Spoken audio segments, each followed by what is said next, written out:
Friends, welcome back. ಇವತ್ತು ನಾನು ತಲೆನೋವು ಬರೋದಕ್ಕೆ ಒನ್ ಆಫ್ ದಿ ರೀಸನ್, ಅದಕ್ಕೆ ಸೊಲ್ಯೂಷನ್, ಅದರ ಮೇಂಟೆನೆನ್ಸ್ ಹೇಗೆ ಅನ್ನೋದನ್ನು ಹೇಳ್ಕೊಡ್ತೀನಿ.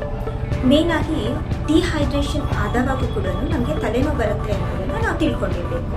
ಯಾವಾಗೆಲ್ಲ ಡಿಹೈಡ್ರೇಷನ್ನಿಂದ ನಿಮಗೆ ಆ ಒಂದು ಸಿಂಪ್ಟಮ್ಸ್ ಕಾಣಿಸ್ತಿದೆ ಅಂತ ಹೇಳಿದ್ರೆ ಇಮಿಡಿಯೇಟಾಗಿ ಆದಷ್ಟು ಹೆಚ್ಚು ನೀರು ಮತ್ತು ಜ್ಯೂಸ್ ಕುಡಿಯೋದ್ರಿಂದ ಅಲ್ಲಿ ಅದರ ತಲೆನೋವು ಬರೋದು ಹಾಗೆ ಸಬ್ಸೈಡ್ ಆಗುವಂಥ ಚಾನ್ಸಸ್ ಇರುತ್ತೆ.